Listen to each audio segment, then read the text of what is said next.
ফুল জিনিসটাই এমন যে কারোর মনকে চট করে ভালো করে দিতে পারে। মানে এক কথায় বলা যায় মন ভালো করার একটা মহা ঔষধ।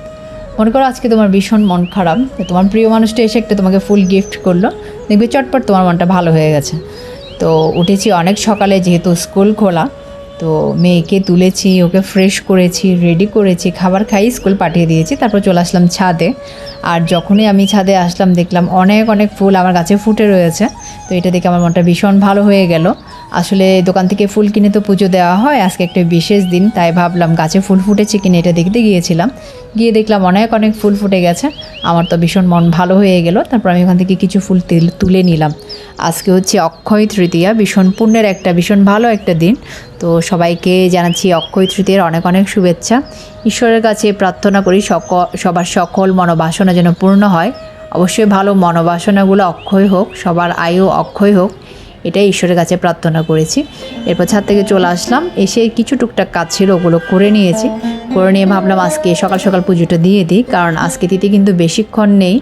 আর যেহেতু আমি রাম ঠাকুরের দীক্ষিত, তো আমাদেরকে যেদিন আমি দীক্ষা নিয়েছিলাম সেদিন মহারাজ আমাদেরকে বিশেষভাবে বলে দিয়েছিল যে অক্ষয় তৃতীয়া অবশ্যই পালন করতে হবে। অনেকেই রাম ঠাকুরের দীক্ষা নিয়ে নিরামিষ খায়, কেউ বৃহস্পতিবারে খায়, কেউ রবিবারে খায়। তবে আমাদের মহারাজ কিন্তু আমাদেরকে নিরামিষ খাওয়ার কথা বলেননি। আসলে বলতে গেলে ঠাকুর নিজেই বলেননি। ঠাকুর বলেছেন যেখানে খাবারের অভাব সেখানে আবার আমিষ নিরামিষ কি। তো এমন একটা বিষয় যদি মন থেকে না চায় তাহলে নিরামিষ তুমি জোর করে খেলেও হবে না। তো ঠাকুর বলেছে যখন মন থেকে আসবে তখন এমনিতে আমিষ তোমাকে ছেড়ে চলে যাবে, তখন তুমি নিরামিষ এমনিতেই খাবে। তো এটা একটা ব্যাপার। আমি আসলে পুজোর তেমন নিয়মকানুন জানি না। যেহেতু মহারাজ বলেছেন যে অক্ষয় তৃতীয়া বিশেষভাবে পালন করতে হবে, কারণ এটা বিশেষ গুরুত্ব বহন করে। আমাদের ঠাকুরের আবির্ভাব তিরোধান সব কিছুই অক্ষয় তৃতীয়া তিথিতেই হয়েছিল। তো আমি চেষ্টা করেছি ঘরে একটু পুজো দিতে। অনেকে মন্দিরে গিয়েছে, অনেকে ভোগ দিয়েছে। তো যেহেতু আমার মেয়ের স্কুল রয়েছে, আমি শারীরিকভাবেও খুব একটা সুস্থ নই, তাই আমি যতটুকু পেরেছি ওভাবেই আমার পুজোটা দিয়েছি আমার বাসায় দিয়েছি। মন্দিরে যাওয়া হয়নি। আসলে ঠাকুর বলেছে ঘরকে মন্দির বানাও, এখানে সেখানে দৌড়াদৌড়ি করে কী হবে, ঘরকে মন্দির বানাতে পারলে সেটাই ভালো। তো আমি মন্দিরে যাই যখন সময় সুযোগ হয়, তবে সব সময় যাওয়া হয় না। তো ঘরে ভক্তি ভরে পুজোটা দিলাম। আমি আসলে পুজোর অত নিয়মকানুন জানি না। তো আসলে এত নিয়মকানুন দিয়ে কী বা হবে, ঠাকুরকে ভক্তি করে ডাকতে পারাটাই হচ্ছে কথা। আমি আমার মনের ভক্তি দিয়ে ঠাকুরকে পুজো দিয়েছি।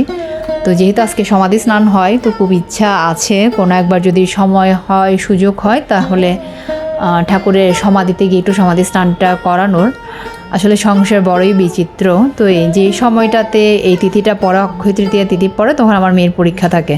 যতক্ষণ না মেয়ে বড় হচ্ছে, ওর ভালোটাও বুঝতে পারছে, ততক্ষণ হয়তো যাওয়া হবে না। মেয়ে যখন একটু বড় হয়ে যাবে, ওর নিজেরটা নিজে সে বুঝতে পারবে, তখনই হয়তো আমি ঠাকুরের কাছে যেতে পারবো, গিয়ে সমাধি স্নানটা করাতে পারবো।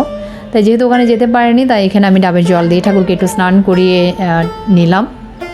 তারপর হচ্ছে ফল মিষ্টি যা আমি জোগাড় করতে পেরেছি ওটা দিয়ে ঠাকুরকে একটু পুজো দিয়ে নিলাম। মা একটু পায়েস রান্না করে দিয়েছিল, তো পায়েসটা আমি ঠাকুরকে একটু নিবেদন করে দিলাম।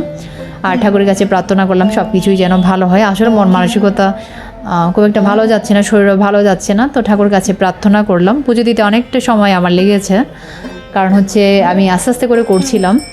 আর আমার দুটো আসন যেহেতু অনেক ঠাকুর রয়েছে, তাই আমি আস্তে আস্তে বেশ টাইম নিয়ে একটু ভক্তি করে ঠাকুরকে ডাকার চেষ্টা করলাম। আবার মেয়েকে আনতে যেতে হবে, তাই একটু তাড়াহুড়ো ছিল, ইচ্ছে ছিল একটু গীতা পাঠ করার, কিন্তু সেটা এখন আর সুযোগ হয়নি। সন্ধ্যার পরেই করতে হবে, কারণ আমাকে মেয়েকে আনতে যেতে হবে।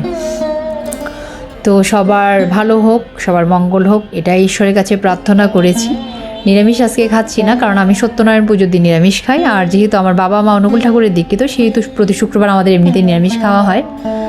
তো যাই হোক, আজকের মতো ভিডিওটা আমি এখানে শেষ করছি। জানি না তোমাদের ভালো লাগলো কিনা, একটা পুজোর ছোটোখাটো ভিডিও তোমাদের সাথে শেয়ার করলাম। যদি ভালো লাগে তো লাইক কমেন্ট শেয়ার করো। আর যারা এখন আমার চ্যানেলকে পেজকে সাবস্ক্রাইব ফলো করো না, তারা একটু সাবস্ক্রাইব ফলো করে পাশে থেকো। খুব শীঘ্রই দেখা হচ্ছে আরও একটা নতুন ভিডিওতে। সবাই ভালো থেকো, সুস্থ থেকো, সাবধানে থেকো। বাচ্চাদের যেহেতু বেশি করে হাম হচ্ছে, তাই সবাই একটু বাচ্চাদের যত্ন নিও। টাটা।